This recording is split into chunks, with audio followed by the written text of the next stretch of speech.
Hola, ¿qué tal? Muy buenas tardes para todos y todas. Vamos a dar inicio ya a la nueva clase.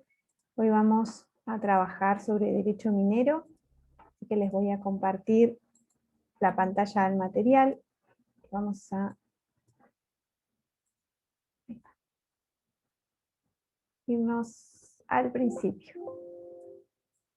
Como todos saben, la clase de hoy vamos a trabajar sobre puntualmente el derecho minero.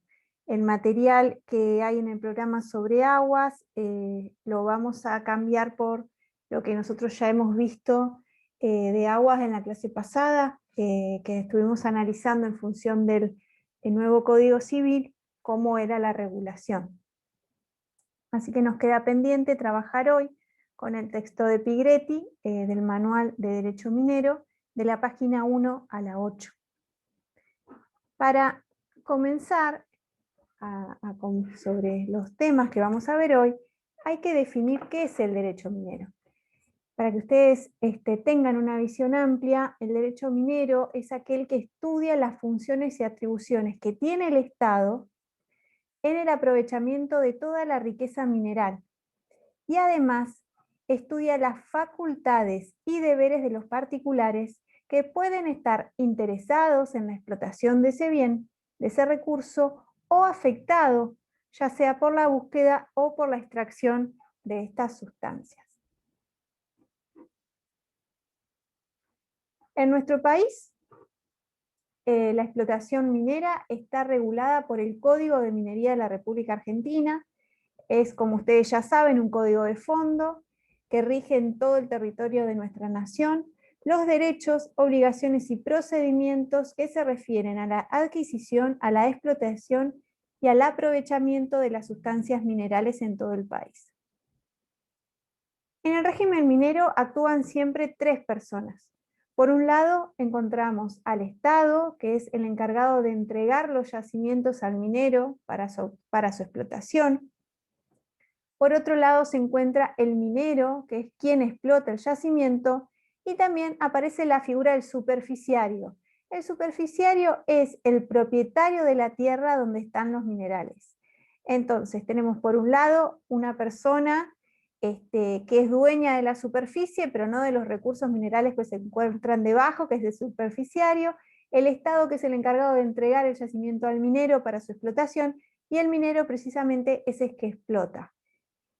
¿Sobre qué se van a entregar estos derechos, estas facultades de explotación? Sobre una cosa que es distinta al terreno donde se encuentra. Hay que diferenciar muy bien la mina, que es una cosa sobre la cual recaen derechos reales, de la superficie, del derecho del superficiario de ese suelo. Entonces tenemos por un lado la tierra y por el otro lado la mina, donde están los yacimientos minerales. Se entiende a mina a la extensión de tierra limitada según la ley en la que se realiza la explotación de un mineral determinado. Vamos a ver también que el Código de Minería establece distintas categorías teniendo en cuenta la propiedad superficial en relación con la importancia del yacimiento minero.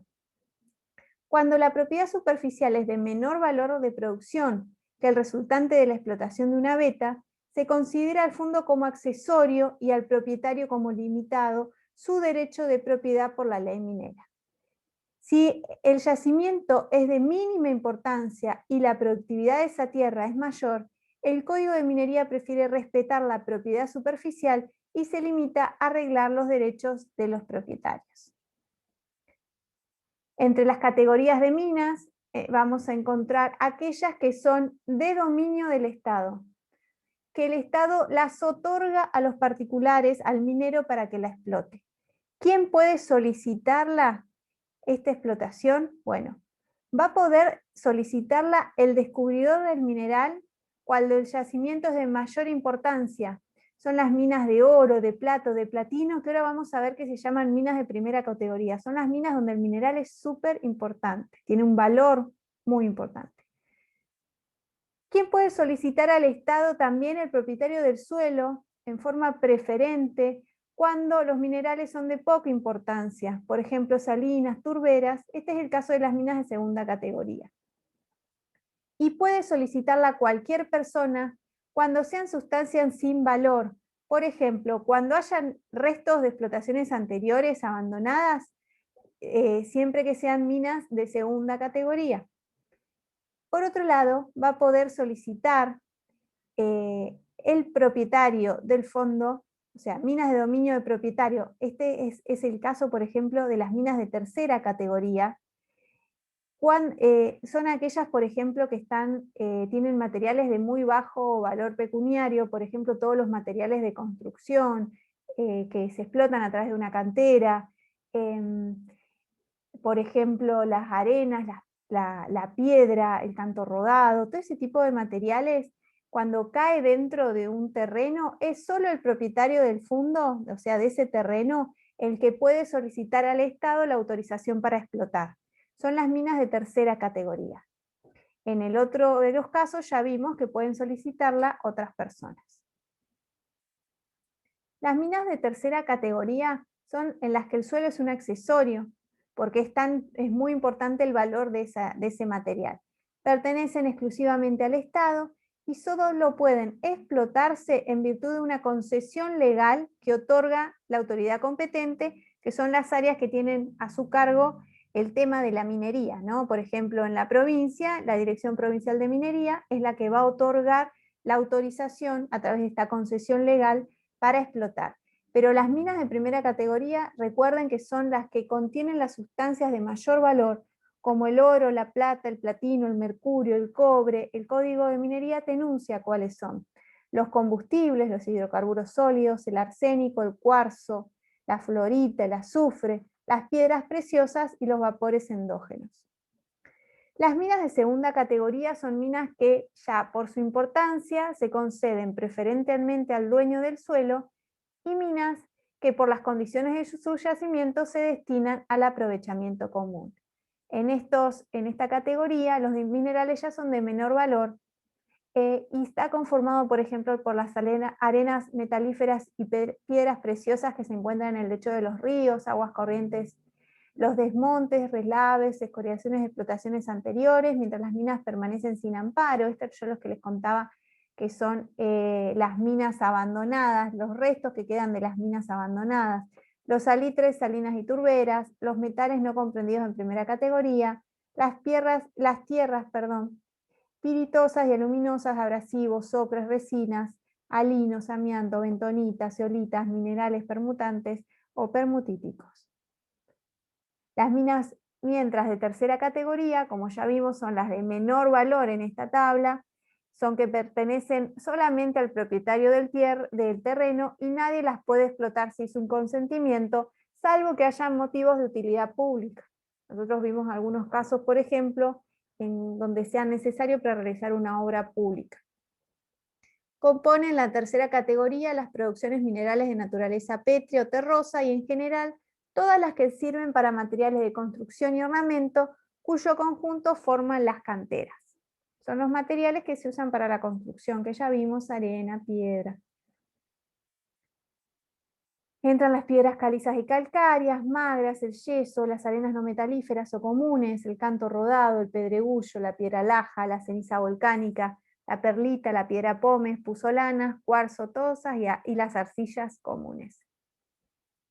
Y ahora bien, respecto al dominio de las minas, como van a leer en el autor, hay distintas formas de justificar cómo se distribuye la riqueza minera.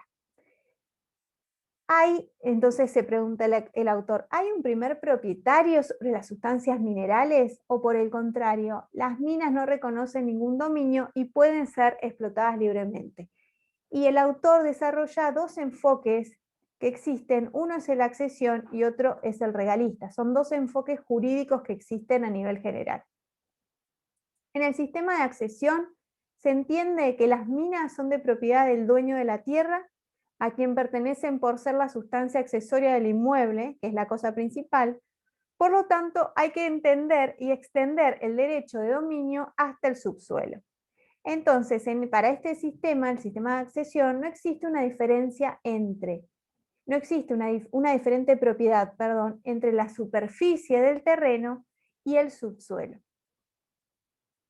En cambio, en el sistema regalista, distingue la propiedad que existe entre la superficie de la tierra y la propiedad minera que está por debajo, cuyo dominio se considera originario del rey. Todas las riquezas están por debajo de la tierra, que si bien está inhibido de explorar, debe delegar la propiedad al primer descubridor o peticionante.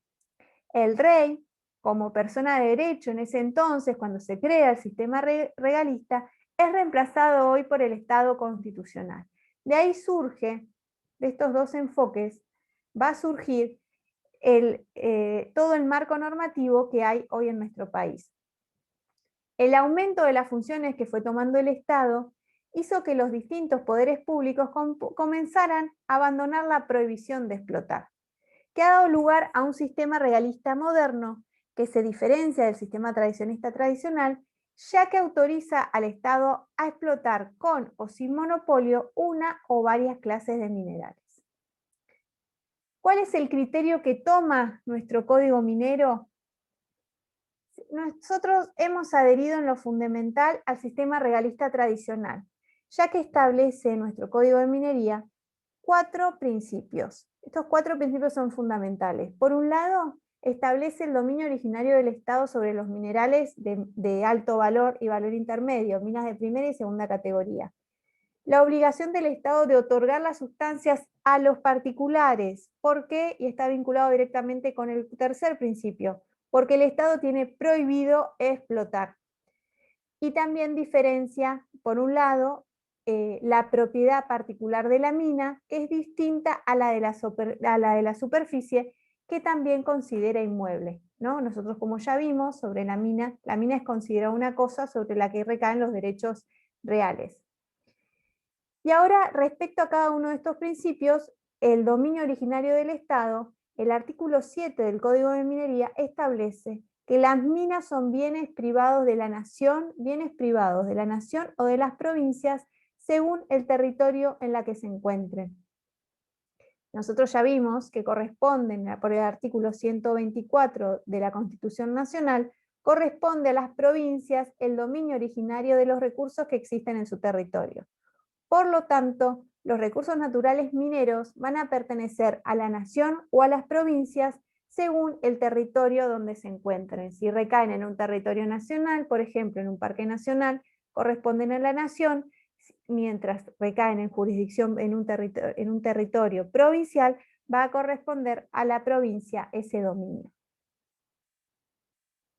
El segundo principio, la obligación del Estado de otorgar las sustancias a los particulares, lo encontramos en el artículo 8 del Código de Minería, que dice: concédese a los particulares la facultad de buscar minas, de aprovecharlas y disponer de ellas como dueños, con arreglo a lo que establezca el Código.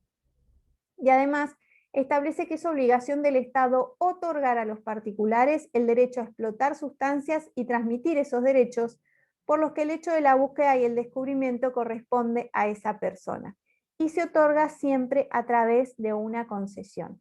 Es decir, que el derecho de explotar estas minas va a recaer sobre un particular, que va a ser el descubridor de esta mina, y además va a poder no solo explotar las sustancias, sino transmitir los derechos que recaen sobre él.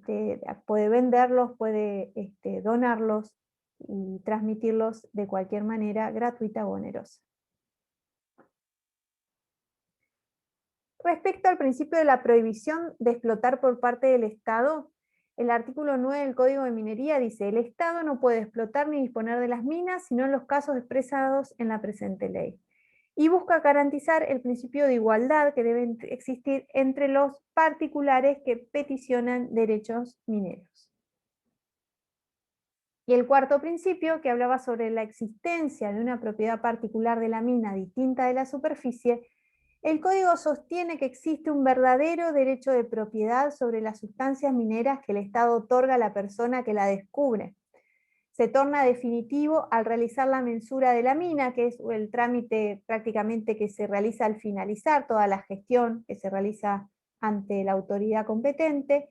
Puede transferirse, como ya vimos, venta, por donación, por permuta, sin que medie la intervención del Estado que la puso en el comercio.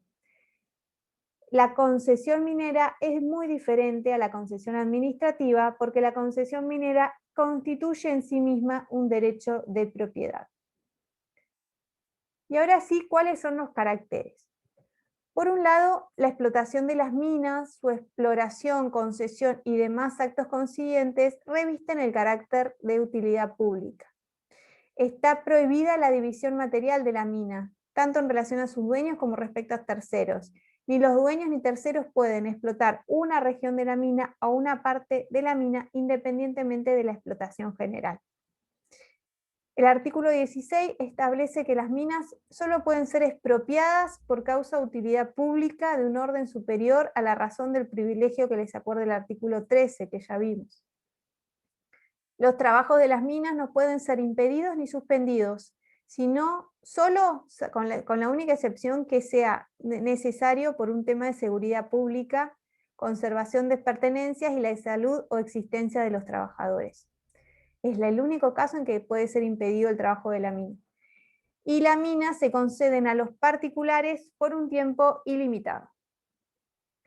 En resumen, el Estado tiene el dominio originario sobre las minas de primera y segunda categoría. Todo el régimen se encuentra regulado por el Código de Minería y son bienes privados de la nación o de la provincia, como ya vimos, según el territorio donde se encuentren. Pero el Estado tiene prohibido explotar las minas. Entonces tiene la obligación de otorgar el derecho a los particulares, quedando las minas y solo las minas de menor valor para el dominio del propietario. Es decir, minas de primera y segunda categoría, el dominio originario es del Estado. Las minas de tercera categoría, porque su menor es menor, siempre quedan bajo el dominio del propietario. Y algunas preguntas disparadoras para que tengamos en cuenta a la hora de repasar este material. ¿Qué estudia el derecho minero? ¿Quiénes son las personas que actúan en el derecho minero? ¿Cuál es la diferencia entre el sistema de accesión y el sistema regalista? ¿Cuál es el criterio de dominio minero adoptado por nuestro Código de Minería y poder justificar? ¿Cuál es el criterio que se adoptan para clasificar las minas? ¿Cuáles son las categorías? ¿Quién es el titular de dominio? Y ejemplos de cada una. ¿Y cuáles son los caracteres del dominio minero? Perdón. Nos vamos a ver ahora en la clase y vamos a aprovechar a hacer un repaso, también no solo de este tema, sino un repaso general, dado que la próxima clase tenemos el primer parcial. Así que nos vemos en un rato y vamos a poder sacarnos las dudas que hayan quedado sobre derecho minero y también hablar sobre otros temas y repasar otros temas y dudas que puedan tener frente a la parcial de la próxima semana. Les dejo un saludo a todos y que tengan buena tarde.